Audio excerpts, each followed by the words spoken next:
I'm about to start my meeting now.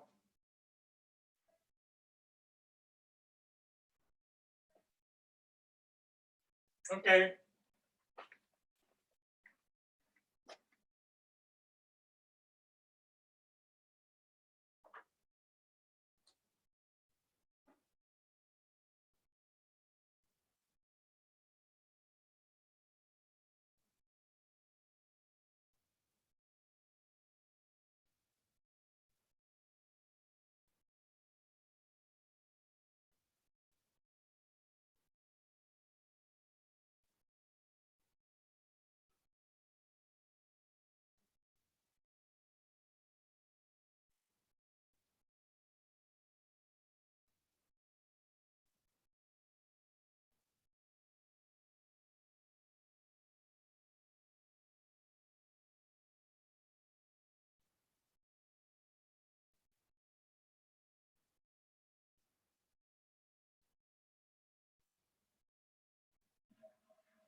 Hello.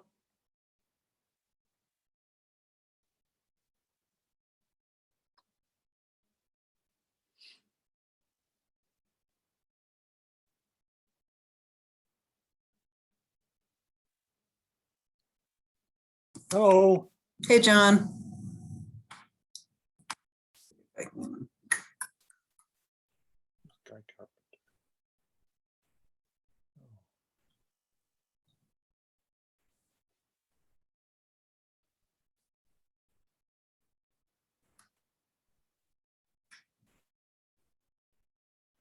Oh, I left her in.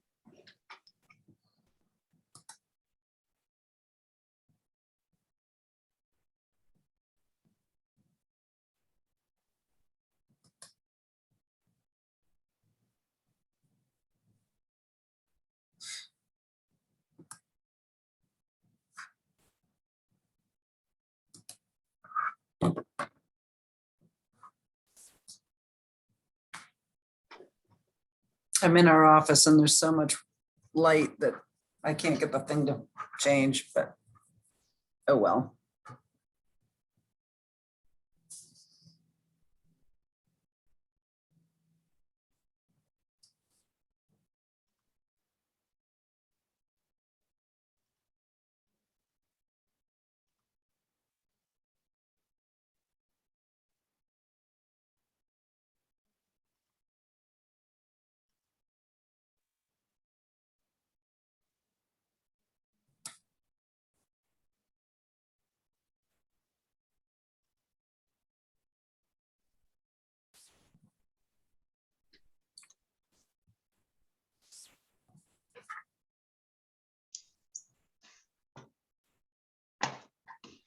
You around for a while, John?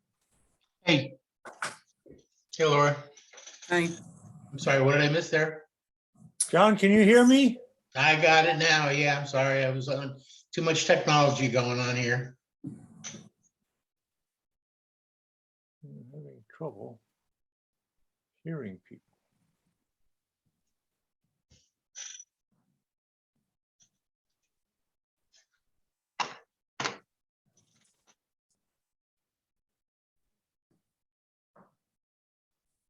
I know Herb's coming because we were just communicating not long ago.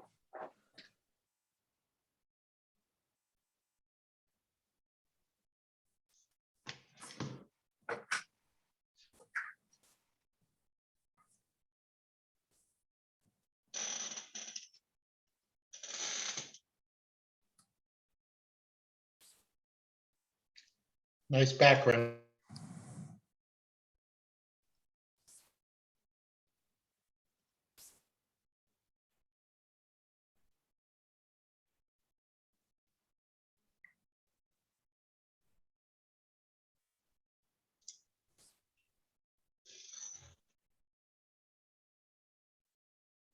You guys hearing me all right? John, can you hear me? I can hear you, John.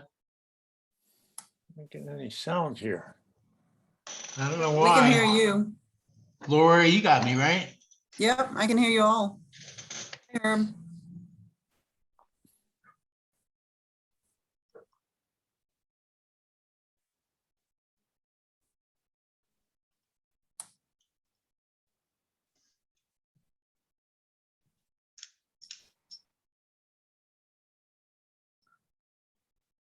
That little up thingy on the mute button, you can get all sorts of different sound things there, Can you hear John. me now? We can hear you, at least I can. Yeah, I Good. got you. Thank you. Strange. How's Atlanta? It's actually very nice, about 80 degrees and not too humid. Yes. Hello, folks. Hey, Tom. Sorry about the weird phishing emails that some of you may have gotten. It's, I don't know, somebody got into hacked into my computer, I guess, and stole my contact list. So we're working on getting that straightened out. Yeah, they're sophisticated because they had a return address that looked like it could be yours. It did. But it wasn't me that was Yeah, doing I that. know, it's, we had a friend that the same thing happened to, and people did, some of the people actually ended up sending some money, so I hope that hasn't happened to anybody. Anyway. Nice. But they are sophisticated. Beware, I got some from Verizon that looked very authentic. Hmm.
I just got a message that said the host would like you to unmute. I thought I was.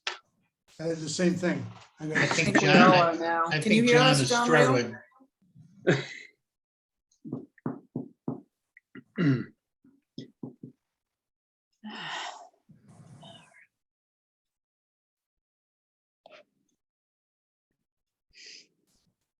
John Rail, can you hear us? John. Not sure John can. Yeah. Let's see if he sees that. He's probably muted.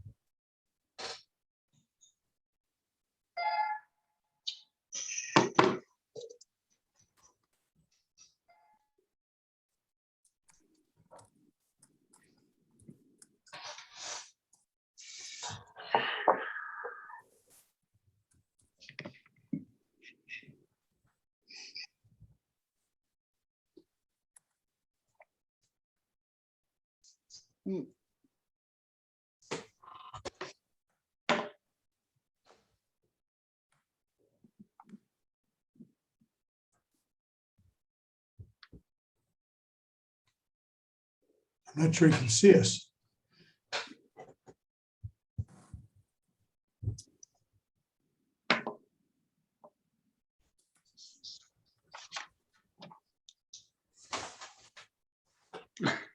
Hello?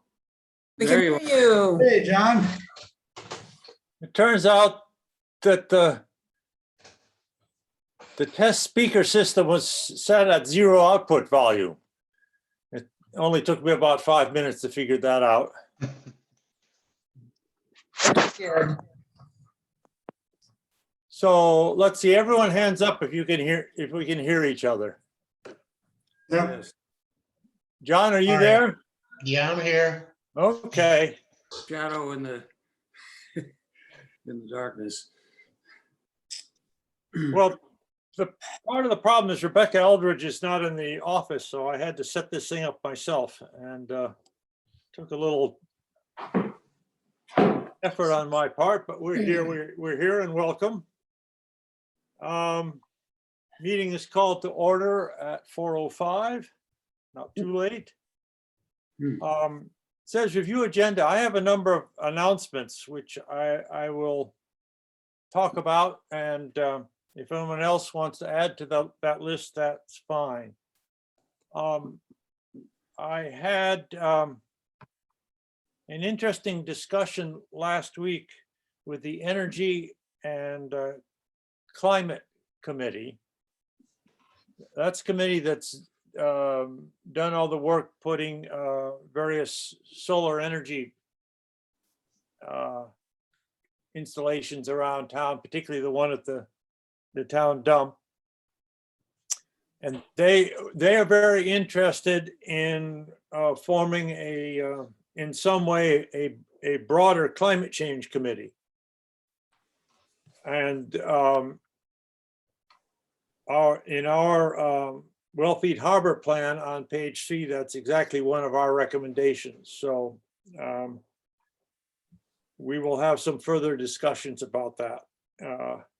I think with all the things that are likely to happen in terms of climate change, sea level rise, I think it's good to have a central body that overlooks things.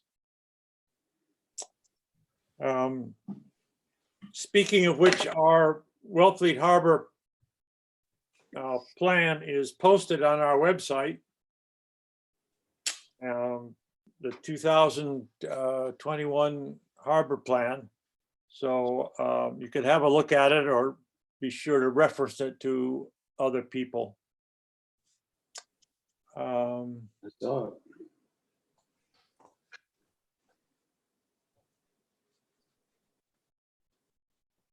Something else that's just turned up, Ryan Curley is very interested in restoring the marsh at Freshbrook. Does everyone know where Freshbrook is? If not, raise your hand. I don't know where it is.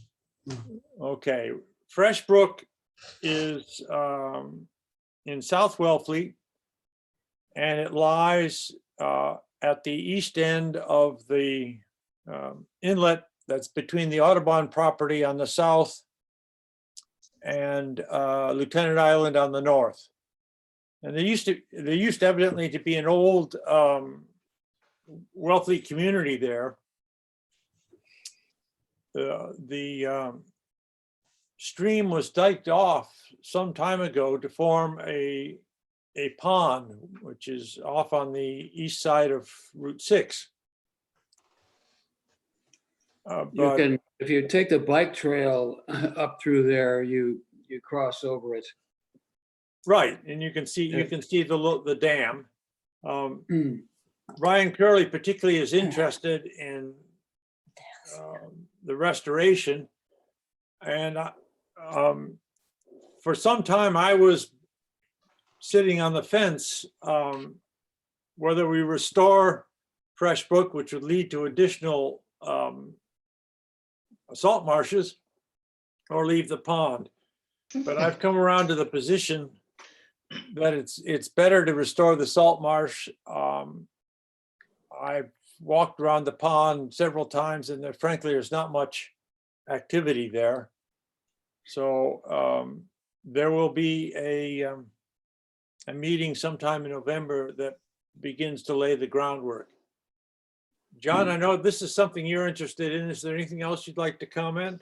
Yeah, I'll just add that, so apparently, so I have a report that dates from 2019 that's really long, as well as that document that Ryan Curley sent around. Sea Run Brook Trout Coalition is very interested in restoring streams to native habitat of sea run brook trout. So believe it or not, Freshbrook which is what it's called, used to be called Trout Brook, and a lot of people still think it should be called Trout Brook, and that was because sea run brook trout used to go from Cape Cod Bay and go up the creek and spawn in the headwaters of Trout Brook.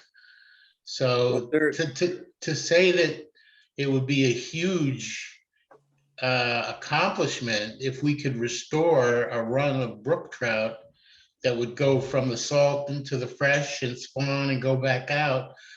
I believe that's the way the process works, but the impediment is some of the where it goes under the bike trail. There's those dams need to be open. So the line short of it is we need to restore what was there prior to them damming it off and restricting the flow of the creek.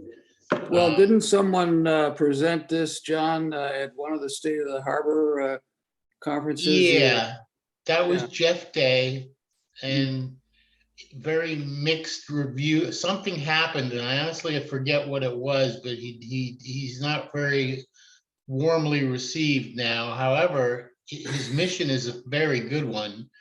And anyways, it's not much I can add. There's a large document that was prepared for that organization, the Sea Run Brook Trout Coalition. And for me, it's never been a question of, apparently there's a lot of bird life back there that may not have been there before it was dammed off. But the idea of returning a flow of returning a population of brook trout to go in there, it's been done before in other places. And I think it would be that would be a huge boon for the natural resources of the town to add that to our list of things that we have done. Of course, what it would do is increase the biodiversity of the harbor, because there aren't any of these trout coming by now.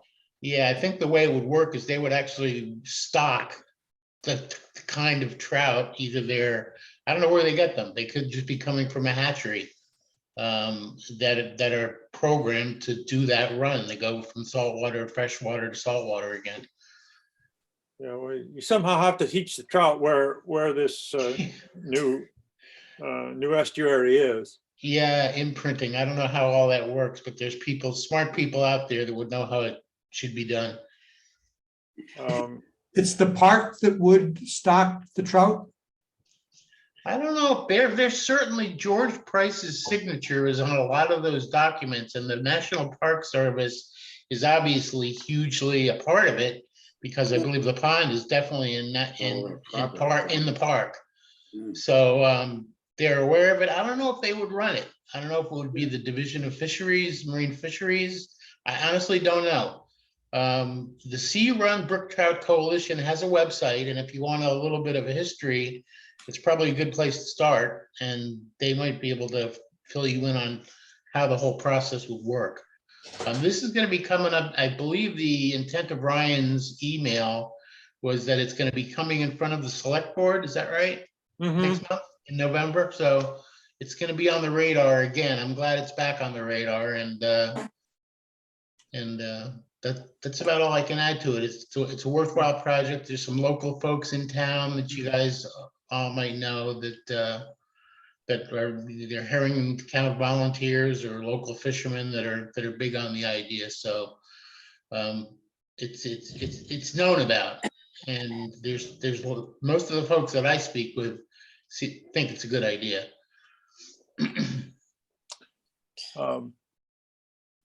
Something else I was doing earlier this week is the Rights of Public Access Committee. We had a field visit to an access point to the south side of Lieutenant Island. And this access point exists, for those of you who know Lieutenant Island, just before you get on the bridge that goes onto the over to the causeway that leads to the island. On the left, there's a what looks like a pathway down to the south. And over the past few years, there has been a big puddle develop in the front of in that pathway, which I think must be due to flooding due to increased sea level rise and climate change. The problem is that there are a number of shellfisher persons who make a living in part by shellfishing off the south side of Lieutenant Island, and they can't get to this particular they can't get a truck to this site. It's probably about a half-mile walk down, which doesn't sound too bad unless you're carrying 100 pounds of oysters in the other direction. So the RPAC committee is continuing to work on this. The point of my bringing this up is that we're beginning to see some practical consequences, in this case negative, to sea level rising and climate change. So it reinforces the need to work on the ways to not only slow down climate change, which is a global issue, but respond to it, which is a local issue. And I think the last thing I wanted to mention is there will be a Wellfleet Harbor Conference again this year. It will happen, I think, the first 3 Saturday mornings in November. John and I will be at a meeting tomorrow, which finalizes the agenda, and I will send you copies when we have it.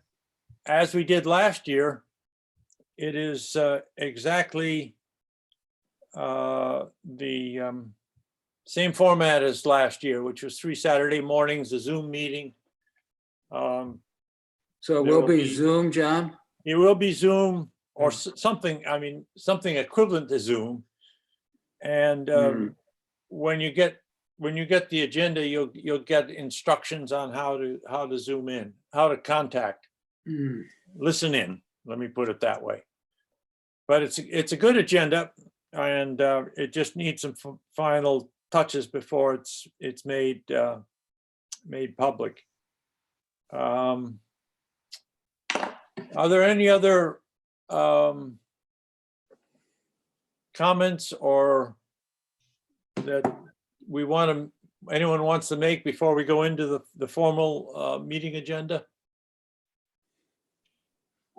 I'll just make one final follow-up on the Freshbrook thing. Is that the good news is there's money available finally to do some of this work, either on the engineering or the construction of the culverts that need to be replaced. So that's kind of what the good news is there's going to be money available.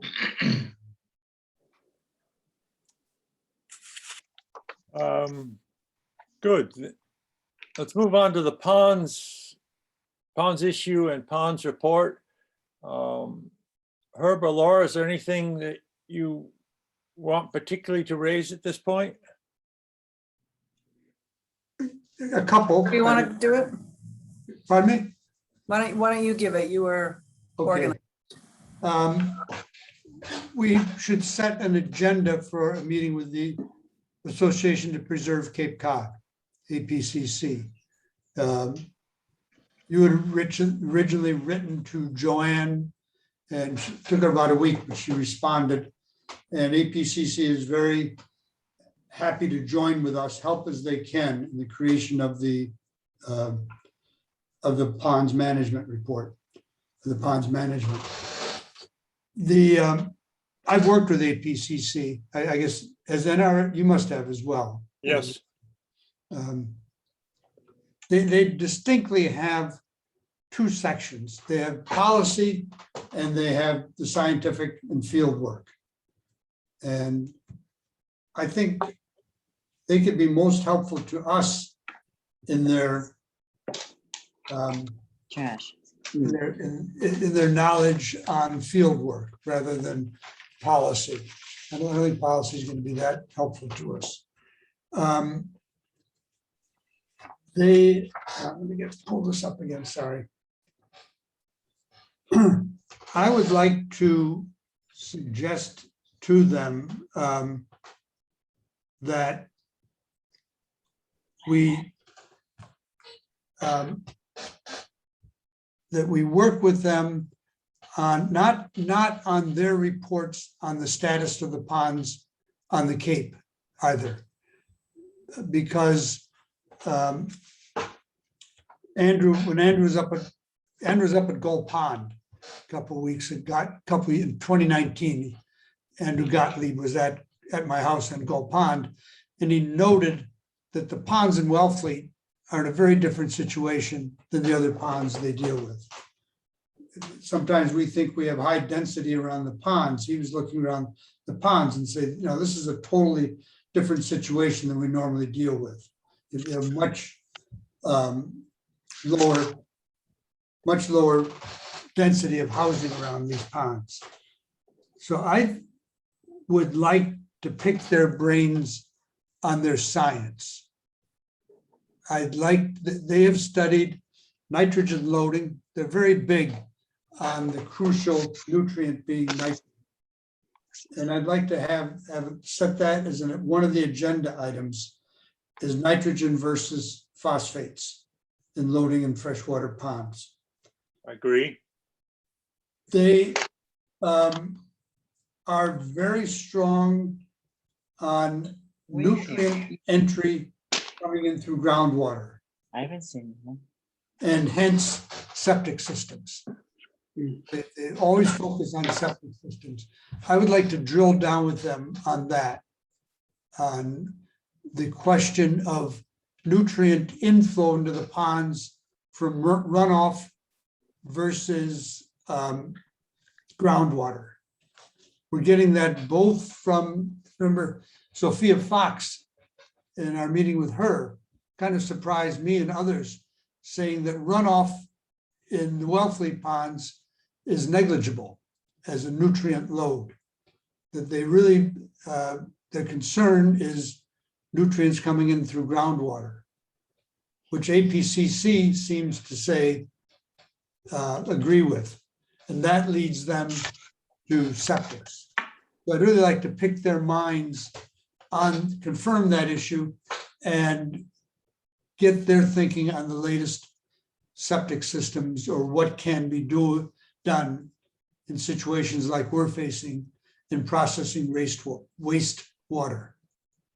And there was a, what are the third?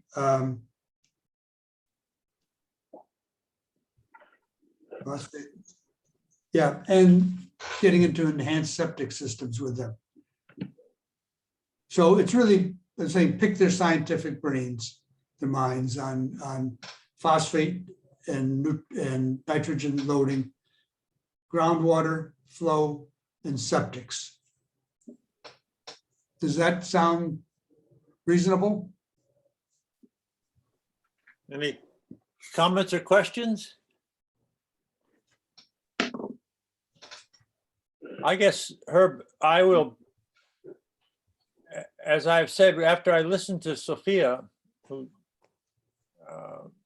and at our last meeting, I was a little puzzled. I had thought that the critical thing, as you have suggested, was groundwater and septics, and septics or the septics of abutters, people who live along the shoreline, and I sort of put that into one group because to deal with those you don't have to go very deep. But I thought Sophia was also saying that you have to look at what's happening to the deeper groundwater flows as you go down, say, past 10 feet, 20 feet, or in the case of a pond like Gull Pond, 50 feet, that there can be significant inflows there. Now, if that's the case, that's much more difficult to deal with. So I think maybe we have to go back and forth with APCC and then with Dr. Fox again, with Sophia, to get that clarified. And that's one of the important things I would really like to get some help on. I guess the other thing is to be sure that I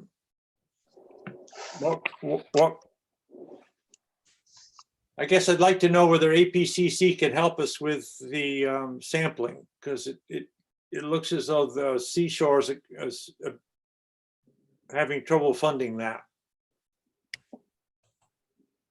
Yeah, I think that's, it ties into a larger question that I'm coming up with in thinking about pond management plan.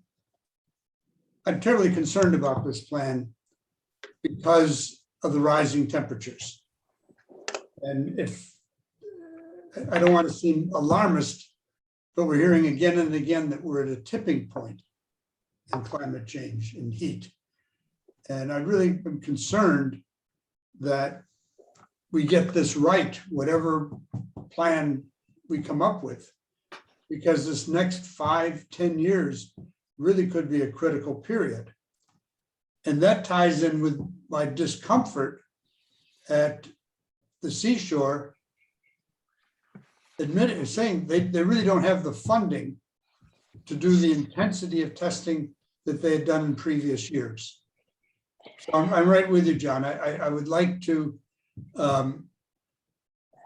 what APCC could do in covering on a regular basis a core group of tests. Temperature, air temperature, water temperature, visibility, oxygen, just to name a few. But as far as APC helping us do that, I'm only skeptical about that because I do the testing for APCC now on a volunteer basis for the cyanobacteria.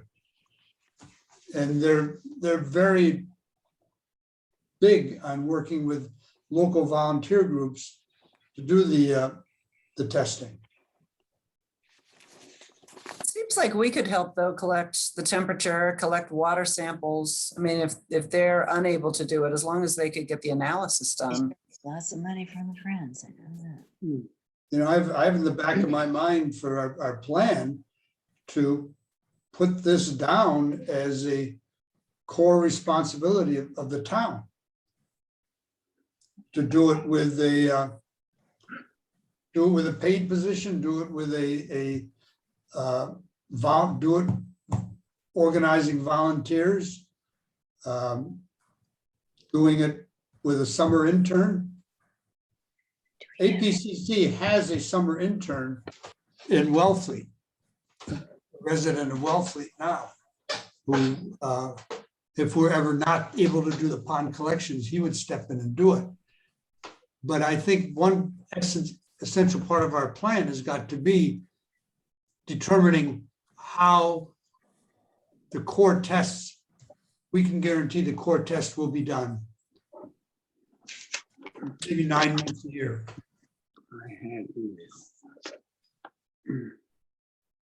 But yes, let's ask APCC what they know about organizing that. How do they organize it? I guess one way I would put things, Herb, is compared to the plan we wrote 10 years ago, I think was as an introductory plan. And basically at that time, we thought things that were in pretty good shape. There needed to be some shoreline improvements. We needed some additional help from the beach administrator. And I want to talk about your discussion with Suzanne later. I'm thinking we have to have a much more urgent and tougher set of recommendations this year than we did 10 years ago. I agree. Now, they have to be based on fact. We can't have ask people to go off and do X when we should be doing Y. But I think we need to have a report which is shorter and tougher. And that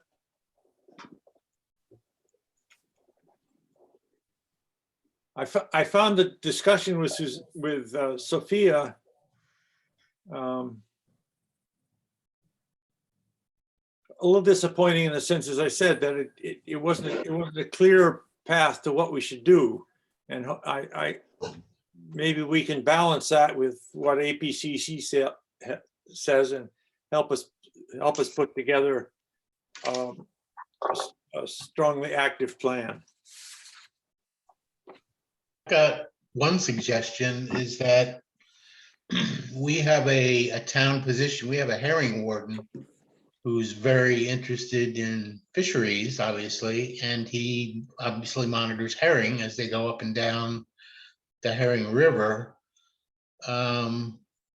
It seems to me something in his job responsibility, not to volunteer him, or I don't even know he could be doing this right now. He could be doing some testing in at least Herring Pond and Gull Pond, which are home to the herring, which maybe he already does, but that would be one way to cover any testing we needed to do in both of those ponds that's already a paid position in the town. I could extend it. We could extend that. Getting back to John's other point, I've been in dialogue with the seashore probably for 20 years now on the ponds and on data on the ponds.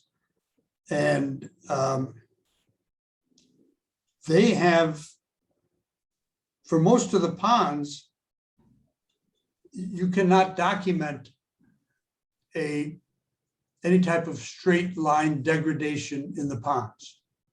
The ponds that have truly become eutrophic, like Williams Pond, that occurred even before the seashore was keeping their data. So the data they have now is not overwhelmingly convincing that there's a problem in the ponds. That's been my dialogue with them probably 15 or 20 years. You know, if they have data that shows that the clarity really hasn't suffered that much, that it's about as, most of the ponds are about as clear as they are now, as they ever were. There's some critical areas that need analysis. Yeah, I know. And Laura's shaking her head. That was always our reaction, but we know they're not. We know there's more plant growth on the bottom, but we have anecdotal. Just more particles in the water. I mean, it's definitely not as clear as it was 50 years ago or 40. Yeah, yeah. So well, we have an issue here, which is getting anecdotal information, which we have a lot of, even on this board, that you guys have been paying attention to the ponds for so long.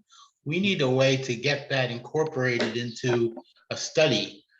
And the folks that have been here the longest, that have lived on the ponds for the longest, it's always a tough thing to get anecdotal information to become scientifically valid for management purposes. And I think that's kind of where we need to go. We need to find out a way to incorporate that anecdotal information into some kind of science. Yes. And I think another way, good.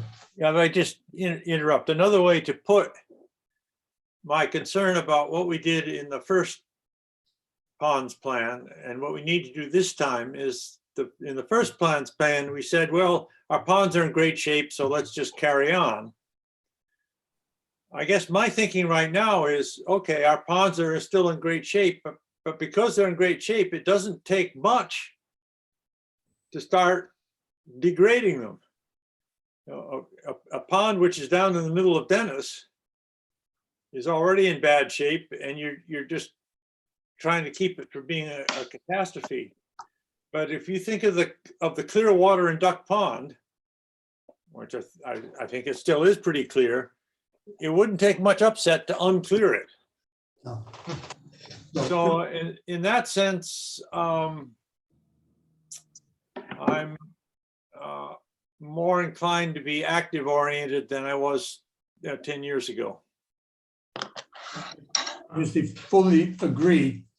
And there are a few indicators that I think are going to be crucial, and it's water temperature at different layers and the air temperature above at different times of the year. one of the insidious problems with climate, the warming over the ponds, is the warming that is the most dangerous is the relatively warmer evenings in the fall, Mhm. when a lot of people aren't on the ponds. But that's not allowing the ponds to cool off as they had previously. So you can look at data. I remember once getting data from Sophia for air temperature out of the base in Chatham, the airfield in Chatham, which is what they use, shows that the air temperature during the day hasn't increased that much over 10 years. But it's the night temperature that's critical. So the water temperature,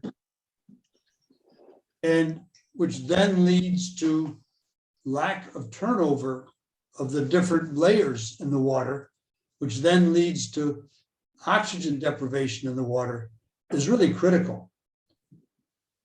There's got to be a way to monitor that. And then what this ties into is the warmer the water is, the more susceptible the water is to change nutrients. Good point. So as you get a sense that the water is increasing, you've got to be more diligent in keeping the nutrients out of it. And that's where it has to be a tougher plan. And So how, what's the best path forward then to try to get funding for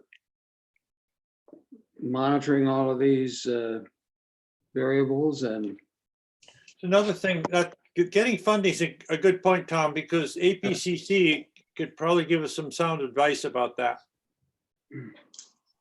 I think the first is for us to agree on the critical water quality indicators that should be monitored. And then you come up with, okay, how is that done? How do you get the funding for it to do it? And John, I really don't think we can depend on the seashore to do this. Basically, Sophia told us that, and it's out of her control. She doesn't control the budget. She works with the budget as best she can. I got the sense that they're, to the extent they have a focus, it's on invasive species. They are working to reduce Phragmites, for example. But they seem to think that our ponds were so good that We're last on the list. it was no longer, the water quality was no longer a priority for them. Well, I don't share the opinion that they're giving invasive species the priority. Frankly, they're doing very little. There was an enormous fight with the homeowners in the seashore over the treatment of Phragmites in Williams Pond, where they were using glyphosate to control the Phragmites, and probably doing it in a scientific way that they could. They're injecting each plant. But we got in a knockdown, drag out fight with them once, and the only unpleasant meeting I've had with the seashore in their office over Phragmites, because they were really reluctant to give up the use of it. And I think once they stop, were cut back from using glyphosate, I don't think they're doing much. I asked Stephen Smith again this year what he was doing, and I didn't get a response this year for the first time. Stephen Smith's the one responsible. Yeah, for I know what Steve's role is. And I'm concerned about the appearance of Phragmites in Gold Pond. Sophia's was the first time I've heard definitively it was out of Williams to go. And this could, you get an invasive plant like that, it could be a real game changer for all the. Let me add another, put another dimension on this. Laura, Herb, you got a meeting with Suzanne Grout Thomas, the beach administrator. Yes, Could you summarize for us sort of the high points and whether there anything that she said or didn't say that is something that we need to follow up on? well, first of all, I hope everybody is as surprised as I was that there's not a lifeguard at Gull Pond and Long Pond. Even though I live on the pond, it just didn't strike me that there's no lifeguard there. And she wants a lifeguard there as much to care for the banks as for the people. Signage doesn't do it for her. You know, she's telling us people ignore signs everywhere. And I think we ought to have a strong recommendation that the town have lifeguards at Gull and Long Ponds. It's really a surprise. Or what jumped out? She also talked about that at both Long Pond and Duck Pond. She was going to change some of the access point because it had been trampled or the public was going around what had been laid out as the area. So at Long Pond, for example, there's some stairs going down and they're going to cut those off and send everybody down the ramps in an effort to maintain the banks better. And at Duck Pond, she said that it looked like there had been a bit of a migration from the campground over towards the ponds, towards Duck Pond, not in where the delineated area was. So the people from the campground are not going down the path from the parking area. We're finding their own path a little bit, yeah. I can look back at my notes. Trying to remember what else, John. Well, the other thing that she talked about the sluiceway. Excuse me, can I just follow up on that, Laura? That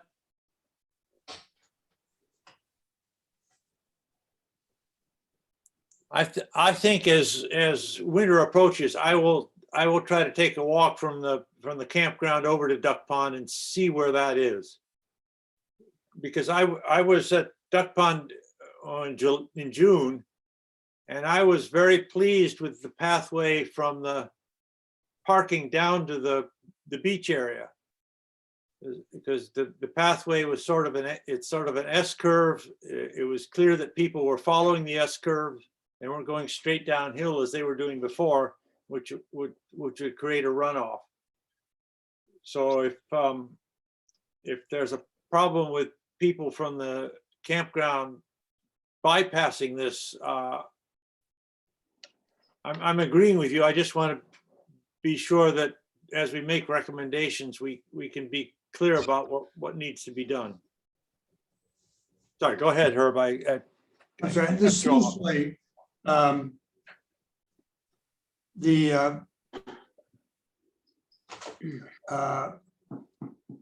again, it's a terribly difficult problem to control. The town, there are two or three parking spaces it's really not at the sluice, at the junction of Steel Road and Schoolhouse Road. Steelhouse Road is the one that goes down to the sluice off Schoolhouse Road. There's CC&S parking spots. The town can't write tickets to anybody who's not parked in those spots. They don't have the authority to write tickets. Suzanne's experience tells her that signage is ignored, unfortunately. So she's not a great proponent of signage. She wanted to block the road, steel road, farther down, closer to the sluice. She wanted to put up a gate across the road. And the town would do that. That at least would stop people from driving down Steel Road and dropping off passengers, turning around and drive back, which is what goes on now. The Bartletts have objected to putting a gate up there. They're concerned it would interfere. So I'm reporting from Suzanne that it would interfere with their B&B visitors. We also talked about water quality and contamination of water from pond to pond, Yes, you did. You did. how to potentially get public washing stand-up paddle boards and boats before use. The potential for them to carry cyanobacteria or invasives. The rental companies to make sure the boats are clean. Didn't necessarily have an answer, but we talked about that as a concern and something that we should address. And then the other one was, we were happy to learn about the ad hoc ponds working management group that includes beach administrators, health and conservation agents, so Wellfleet DPW, National Park Maintenance are meeting as needed, but typically spring and fall. And that the interaction between the groups is friendly and has increased in recent years. So that was a happy note. It was a happy note. I didn't know there was that level, whatever level it is that Suzanne was describing, of communication between the seashore and the town over the ponds or any other natural resource for that matter. I would like, I would put out there that one of the items in our management plan should be that this changes from an ad hoc committee to an established committee with a mandate or a plan to meet at least 2 or 3 times a year. And it's wonderful that it exists. I think there should be there should be an agenda and a schedule of meetings. Some vehicle that causes those groups in the town to sit down together, town and seashore. Not that those of us who are on this committee don't have plenty to do, but it occurs to me that it would be terribly useful if a member of this committee was on that working committee. Bring a different and useful perspective. We can suggest that. Or at least invited once a year or something. Yeah, Yeah, but I think it should be an established committee that has an established schedule of meetings. yeah. It's not, it's maybe rather than calling it a committee, it's a working group, something like that, to Okay. distinguish it from what we are, which is a committee. This is. Okay. I think it'd be very interesting to talk with the Bartletts. And I know they're very sensitive to access to their B&B. It's important to them. See if they have any ideas on achieving a balance between keeping their access and preserving the natural landscape, which is one of the reasons that people come to their B&B. But Laura and I divided up the list of, between us, who's going to talk to whom at which ponds. And for that one, we suggest that maybe you and I together somehow talk to the Bartletts. I think Laura and I are comfortable talking to, we picked out residents at the other ponds that we'd like to talk to. I'll be happy to do that. You know, I see Randy around town and we're always, you know, perfectly friendly, and I think he knows where we're coming from, so that'd be great. Yeah, and there are issues there, John. I should warn you. Their B&B is a one-bedroom B&B. We should understand that. This is not a large establishment. Well, if you're talking about the proposal about putting a gate at the parking lot for the Gull Pond parking lot, is that what you're talking about? No, No. it's, I Go mean, ahead. right- John, can you envision Steel Road? You know where schoolhouse? I know the road as it comes off the Gull Pond parking lot. It comes off right before it's the dirt road that you follow up to get to the sluiceway. And Right? about halfway between that and Black Pond Road, there's another road going off to it at right angles, which is Steel Road, To the left, at the very end. depending on which way you're driving. Yeah, so if you're coming from the Gull Pond parking lot, like you're gonna go into Gull Pond and you go up the dirt road Yeah. to the sluiceway, right before you hit the sluiceway, the road bends sharply to the left. Is that what we're Yes. talking about? And you would turn right to drive down the sluiceway. Correct. Okay, somewhere at that, along that road, the Steel Road, Suzanne Thomas has proposed putting up a gate. Like where? Halfway up the road? I still don't understand where the gate would go. Probably shortly after the parking lot. So that's what you're basically blocking off that whole stretch of road there to traffic. Well, the only traffic that goes there legitimately is to the one house, the Bartlett's house. Okay, I disagree with that. I mean, I think that it's a road that does eventually end up going, you can go through to all of the ponds over there, and people do end up driving through there either by mistake or for a little tour of the ponds. I Bicycles. don't think you're thinking you of know. the same road. yeah, you're not, you guys are not quite connecting on where we're driving here. Yes, that's right. Maybe you can explain it. It's not, John, that's not the road I'm talking about. The road I'm talking about goes off Schoolhouse Road and it dead ends in the sluice. It's not the road that continues. The road does, Schoolhouse Road does continue on to Black Pond Road. Right, so you're talking about nowhere along that stretch where the place I ever know about is when I used to go there. You're talking about where the Park Service there, if you used to be able to just keep driving straight and almost end up right at the sluiceway. There was a little pull off to the left where cars would park there, that little tiny stretch of dirt road past the Bartlett's driveway, right when you're going to the sluice, and that road dead ends at the sluice. That's correct. That's what he And now said. where are you talking about putting up a gate? Right there? I mean, right before the sluice?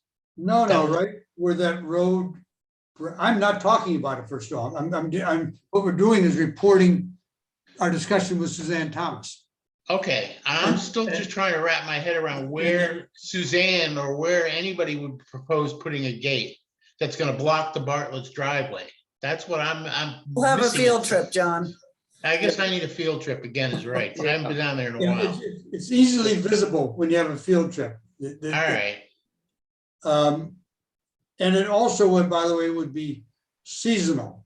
I mean, she's talking about Memorial Day to Labor Day, having it down at all. Because there is okay, the only town access to Higgins Pond is actually before the sluice on the left. There's actually a very small town beach there that is really for fishermen's access to Higgins Pond. And you certainly don't want to close that off in spring or fall. all right. I mean, the reason I comment on any of this is just because I'm just trying to head off public outcry of closing down roads that people used to take to get through the seashore back there. Well, but that's not the road that Suzanne was thinking All of. right. I need to, if I could see it on a map, it would help a lot. Okay, Well, John, if you're up to it, I'll be glad to take you on a ride and show you to it. That's fine too. I have no problem with that. four-wheel drive, folks. Excuse me? I've got a Jeep. I go there often enough. I haven't been there this year, but I go there often enough. Yeah, I walked it. a couple- That's the best thing I've heard. I will go in your car, not mine. That's fine. Yeah, it gets pretty deep sand as you go up Schoolhouse Road. Listen to it. That's actually, yeah. Do people get stuck there? Yes. All right.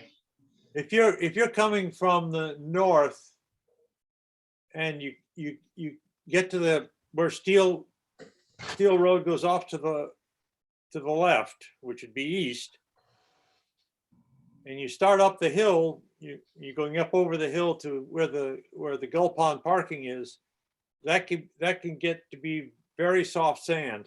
And I have seen people get stuck in it. Yeah. Which is why I jumped at your offer to take your Jeep rather than my car. That's fine. I'll tell you the truth. I've got a great map that Nancy provided us years ago. It's the map of Wellfleet. It's got all of the national seashore little spots where there are houses in there, and it's got contours and it's got all the roads. So you could actually just point on my map and show me where we're talking about. Or But we can take I think the critical action is that Herb and I talk with the Bartletts. And I'll be away over the weekend, but back in town middle of next week, and then we can begin to try to make an arrangement. All right, we'll go off. Because the reason that Steel Road has not been closed many years ago is only because of the Bartletts, because people recognized that they had a legitimate right to access. Yeah, And we have to figure out a way to work around that. Yeah. All right, also, Laura and I are going to talk to other residents on Williams, Long, and then we mentioned this before, we're going to dip over into Truro because Slough and Horseleech are geologically connected to the Wellfleet ponds. Would And, you also it would be very interesting to make a contact with the garrisons on Duck. Well, Duck, I'm going to do Duck. I've been in touch with Dave Garrison, and he's very willing to cooperate with us. It would be very interesting to hear from him what they have observed this summer about people using Duck Pond, Yes, how they get there, and what they do once they're there. I will. I've spoken to Dave on the phone a couple times, and I met his brother once when I was down there doing the cyanobacteria collecting. They're very willing to help. So how do we pull this together is our next steps. I think generally what we're coming to is that we've got to either have a plan in place for collecting data or spend some time creating a data set before we can speak with any authority on a pond management plan. That's tricky. I do agree the next step should be setting up a meeting with APCC.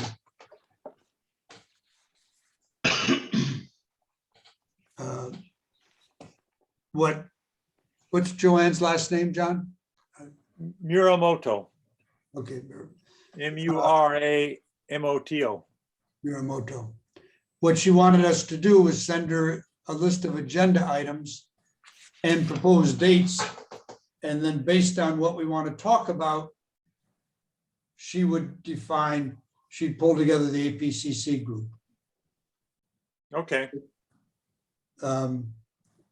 One of them, Kevin Johnson, knows all the ponds because he trained us in the cyanobacteria collection in the ponds. And Andrew Gottlieb knows, at least knows Gold Pond, but we should pull together agenda items. And then give them dates. Do you want me to circulate around after this meeting, a list of proposed, send it to you, John, and you get it out to people? How do you want to do this? Laura, what Well, thoughts? the proposed agenda items. Yes, Um, you want to try and do it right now? Do you have a list? Well, we had water flow into the pond, right? Which is Mhm. both groundwater, shallow water versus deep water, and runoff as sources of nutrients. The roles of Phosphorus. as opposed to nitrogen, Mhm. nitrogen versus phosphates, and what they've seen.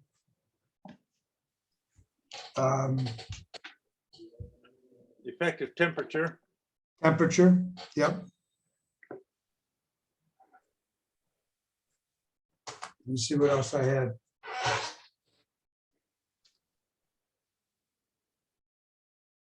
Yep, Critical elements for tracking. critical elements for tracking.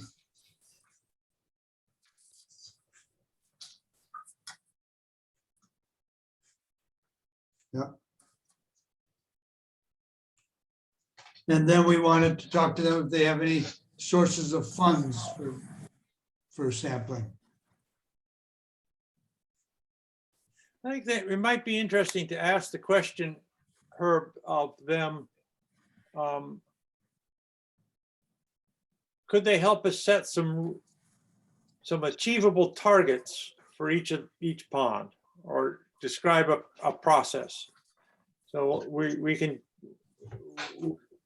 and if we set, my thinking is if we set such targets, and then we find by the testing that pond X is crossing the danger line, we ought to be thinking of a plan to respond. But They were saying. we should, the testing should tell us we've got a problem before we get to the critical marker. Okay, the Seashores helped us on that. They've set, they've defined with Secchi discs what the visibility, critical levels of visibility are. They know the levels for oxygen deprivation, where you start to get in trouble with too little oxygen. Water temperature, I think that's been defined. But yes, let's ask them for these critical elements. We had come up, Laura and I had come up with a list of water and air temperature, dissolved oxygen, clarity, and then nitrogen or phosphates. The others we had were cyanobacteria, where they've defined what the limits are for that. And of course, coliform, which is basically any is unacceptable. I think You had that mercury on there too. Yeah. I think another way to ask this trigger question, which I just asked, is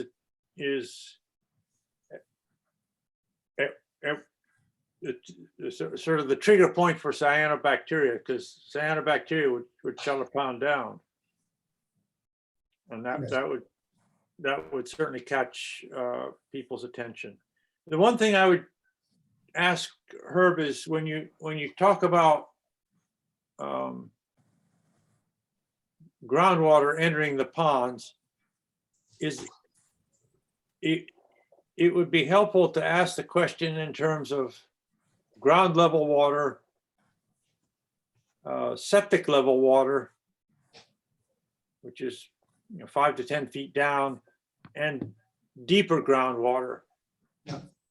And get some clarity on just on where APCC and the science says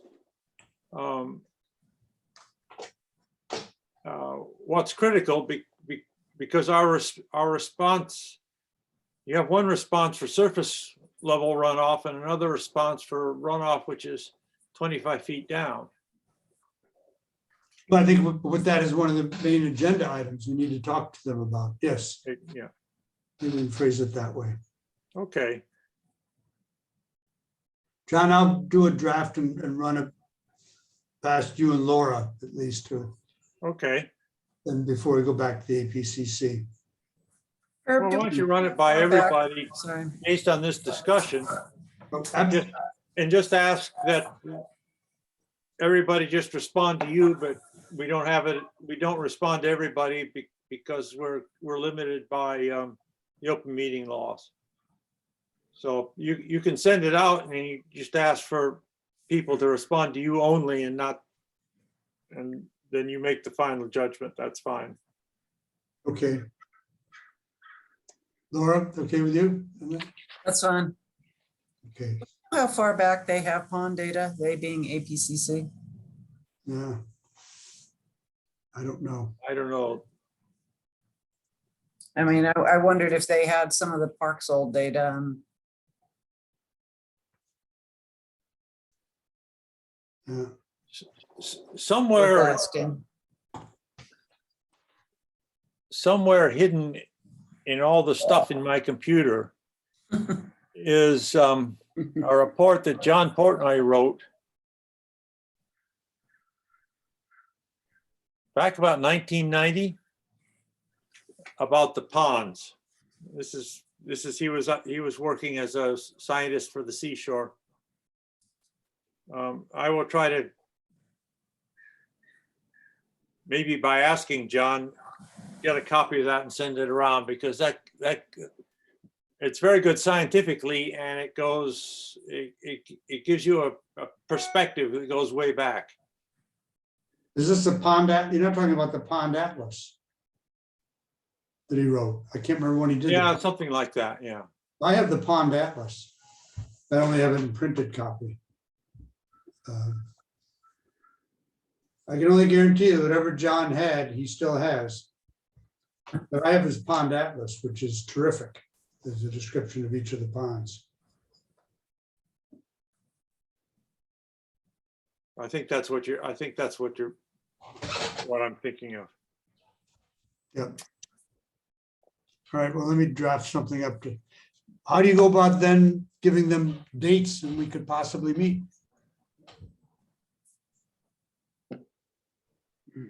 Well, just suggest to us some dates in, by the time this comes to fruition, end of October, first half of November, and see where we can all, see where they can come and where we can come. All right, It's no different than the process I used to set up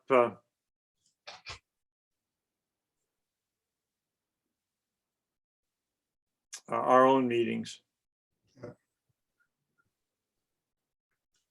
okay. If there are a few more agenda items today that I would like to go through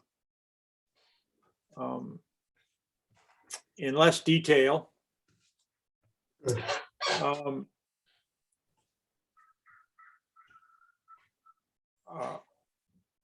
I have been working on a revised NRAB charter.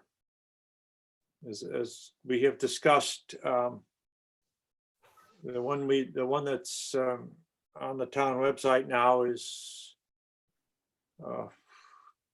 over 25 years old, over 30 years old. And it includes a ponds plan as well as a harbor management plan. It includes a paragraph identifying natural resources of the town. The two pieces where I'm still confused is item 2, which in this draft says, provide guidance to the Shellfish Advisory Board on key environmental issues for a shellfish plan. When I discussed this with the Board of Selectmen, I got the sense from the Select Board that they wanted NRAB to continue to take a lead on this issue. And that gets us to item 3, which says, because I didn't know how to express it, cooperate and liaise with other town committees as needed. So I think what I'm going to do is take items 2 and 3 and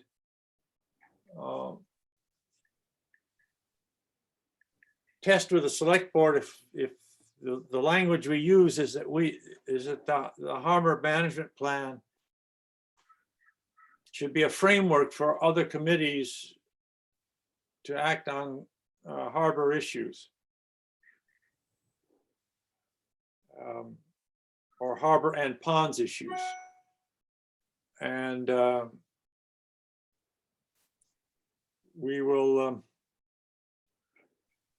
I was going to take another crack at it and see how things go. I know, John, have you gotten any sense from the Shellfish Advisory Board about how they feel in terms of reacting with us, and are they going to do a shellfish management plan anytime in the near future? I could find out. We have a meeting coming up, I think, on the 18th. And I believe that is on the agenda to talk about. I'm sure they would be willing to do it. It seems like the Shellfish Advisory Board has a lot on their plate right now. A lot of it to do with the Hidilda property and discussing all sorts of things to do with boundaries and GPS versus meets and bounds. So I'm sure it's something that they would be willing to do. I don't know how soon we could get it on an agenda where there would be a joint meeting, but they certainly would be willing to participate. Okay. And they're shorthanded. Yes.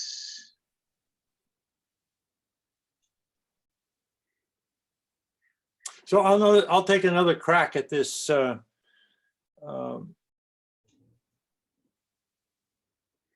revised Well, I think that what we had charter. discussed initially that we didn't think that we were responsible for updating the shellfish management plan, but we would be working closely with them perhaps. But anyway, I got the sense from the board that maybe what the original ATMR,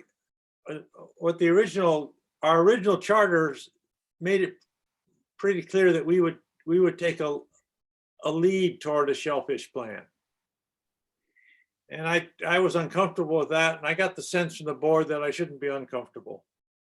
So we'll have to, yeah, well,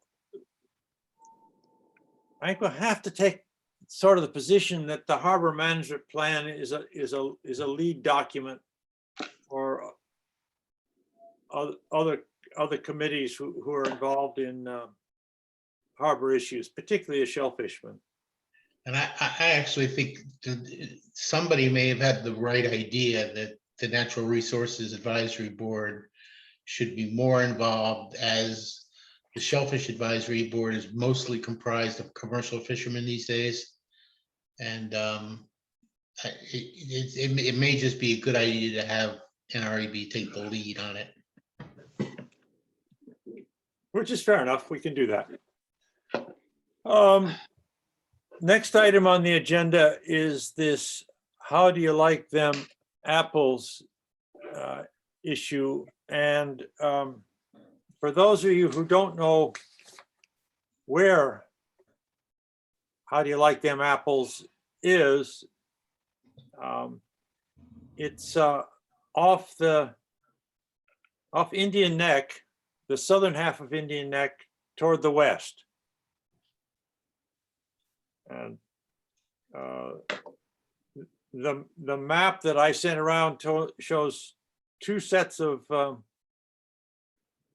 properties, and I think the how do you like them apples is just the northern set. And the other set is something which is much older. I may be wrong on that. And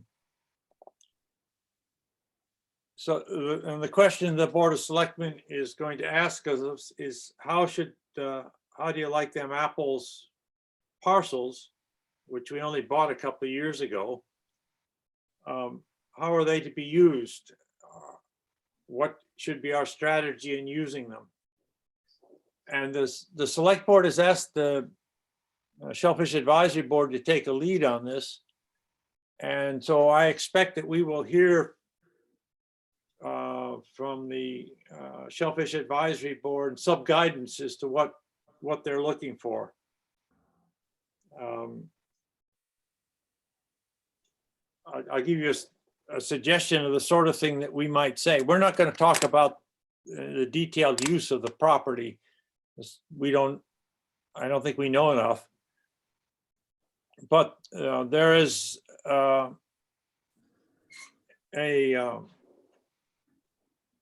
shellfish illness called, I think, neoplasia, if I got that right. And it's something that affects quahogs and can be transmitted from one quahog bed to another. So, one of the recommendations, if all of this is correct, might be to use the new how do you like them apple property to help spread various quahogging sites away from each other to reduce the risk of neoplasia spread. John, anything you could add to that or correct?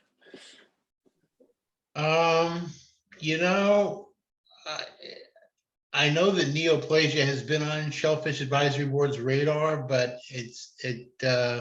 until it rears up its strikes again, I don't think the shellfish get tested regularly. It's been posited that somehow dense plantings of shellfish seed could help promote the disease. When it comes to commenting on it, I'm probably not the best person, but I know it's on their radar, but I just don't know what the Shellfish Advisory Board's take is on it right now. And I don't know where it sits on their list of priorities, because apparently it has not happened in quite a while here.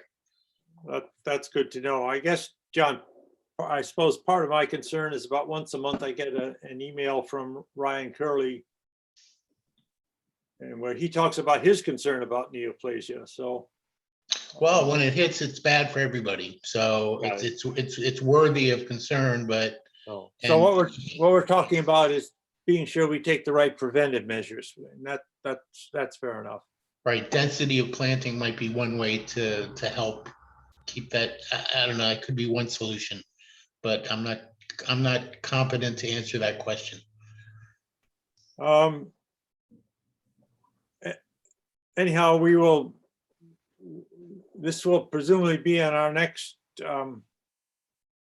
meeting, and hopefully we'll have more clarity about exactly what we're looking for. We are, I think our role would be to make some environmentally sensible recommendations.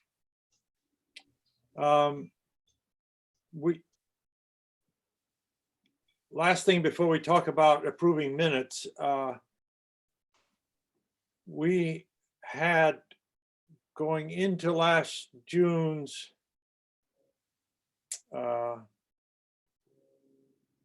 ATM, 2 items to be on the agenda, one for dredging and one for a new Curly report. The dredging article was approved. And I've been working with the town purchasing agent, Rebecca Slick. She's also the assistant town manager. And we have our request for quotations out to several companies who we think might be interested in taking on this project. We'll see by the end of this month what the response is. The Curly project was approved by the board, was reapproved by the Board of Selectmen with funding being paid for by the town out of direct town expenses. And it's not at all clear to me that we're actually going to make the December annual town meeting or semi-annual town meeting agenda. I know that the town administrator, Charles Sumner, is very concerned about where the money might come from. If that doesn't happen, we'll have to take another crack at next spring's town meeting. I would have to say that listening to the shell fishermen's response to our new request to put the Curly report redo on the annual town meeting agenda, that the concern about the cost was also expressed by one of the selectmen. All 4 selectmen who were present at that time voted to support it. But I think if it doesn't make this town meeting and get approved by this town meeting, we may have to rethink the cost of the project and how to encourage the town to support that cost. Town still has a lot of financial issues. For sure.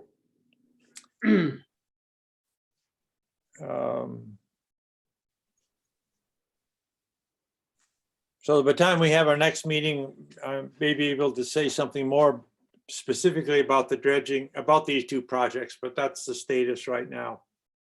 John, did you hear back from the assistant town administrator about the funding being paid for by the town? I think he was vacillating between where we're gonna pay for it or are we gonna try to borrow it.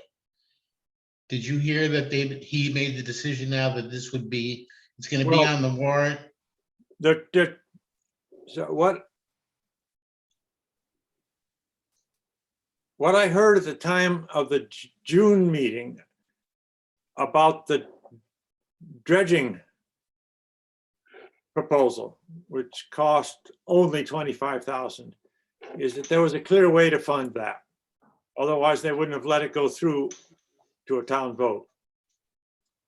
The uncertainty is all about the new Curly report, which we're asking $60,000. Well, that's what I'm asking about. The dredging, I believe, is gonna. The town administrator is uncertain. He has not made a decision yet whether it should be funded directly by the town or whether we should try to borrow the money. Is that right? Well, if we,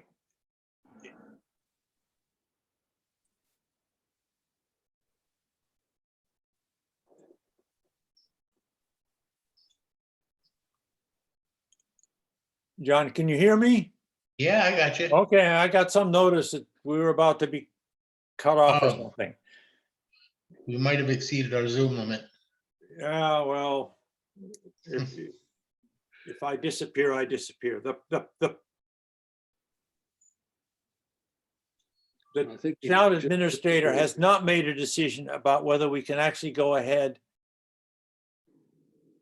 in the December town meeting with a proposal that says we're funded from town money, as opposed to what would happen if we went ahead next spring. We would probably go ahead with borrowed money.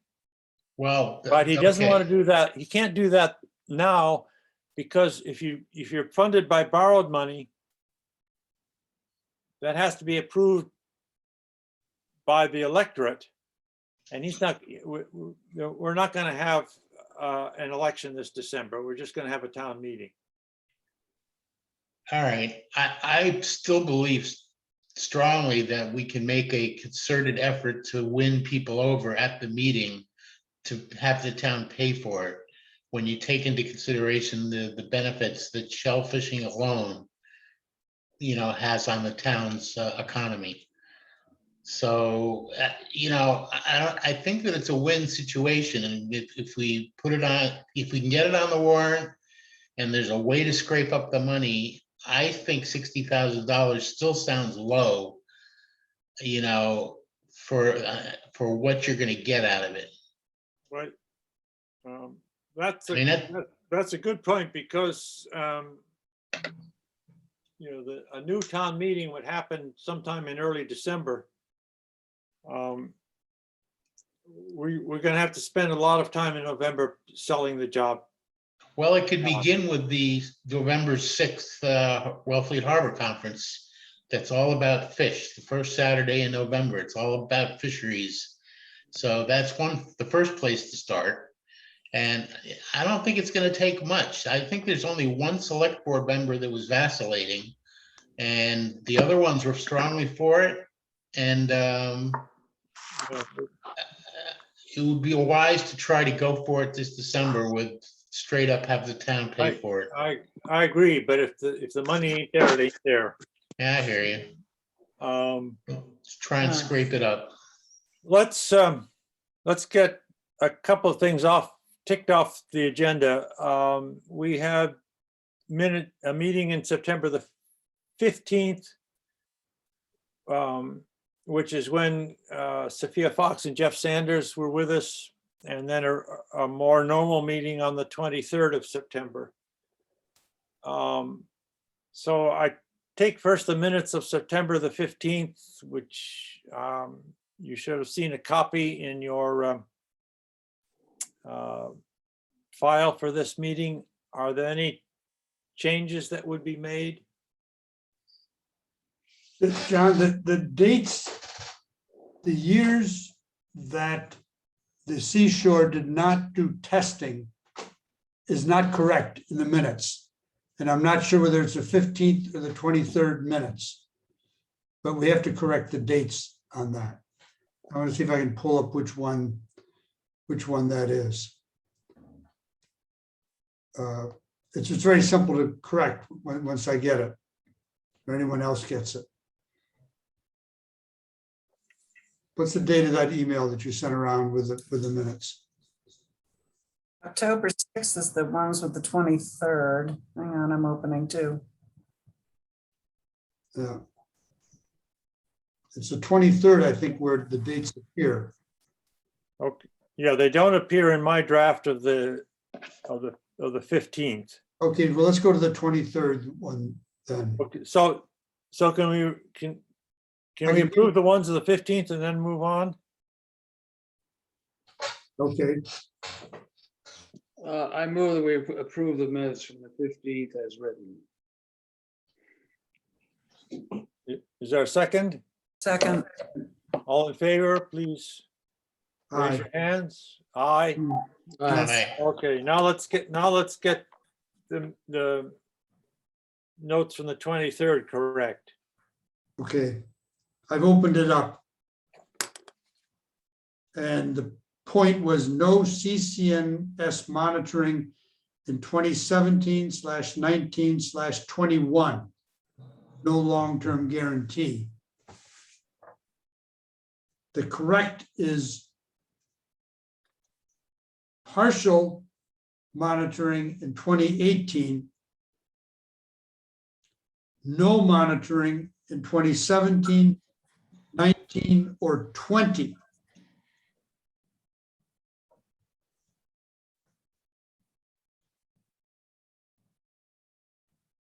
And I think we should add the partial monitoring in 2018 because it was very partial. Okay, So it's partial monitoring in 2018, no monitoring in 2017, 19, or 2020. So who's gonna make the corrections? well, what I'm looking for is a minute, unless there's any other items on the agenda, on the minutes from the September the 23rd, looking for a motion to accept the minutes of September the 23rd as corrected by Herb Gestalter, and Herb will send those corrections to me to include in the final version. Okay, I'll second that. And all in favor? aye. Aye. So I guess for the next meeting is presumably the one where APCC is present. So we'll talk, get some more background for the ponds plan. I'll have another shot at the NRAB charter.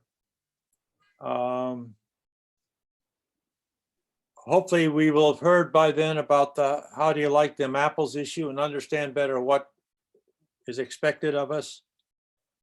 And I may have some further news about our dredging and curly projects. And the last thing is, I remind you that John and I are at the final meeting getting ready for the Wellfleet Harbor Conference, which will be the first, I think the first 3 Saturdays in November. And we'll send you out an agenda and information about that as soon as we have. John, I also Yep. just would like to add that I'll volunteer, obviously, to help in any way with the curly, promoting goodwill on that. And that is on the Shellfish Advisory Board agenda for the 18th, the curly report. So a revised curly report. So we'll be talking about it at that meeting. Okay, I think I told Tom Seega that I would not be at that meeting. We're off on a family visit on the 18th. What we're actually doing is we have 2 grandchildren in college, and we're going to talk with them and visit with them and encourage them on. But you can do this on our behalf, John. That's fine. Great, thanks. Without that, thank you for an interesting meeting. Got some clear work ahead of us, but we're making progress. So meeting is without objection adjourned until we set up the next meeting with APCC. Thank you. Sounds good. Thanks, John. Thanks, John. everybody. All right. Bye-bye.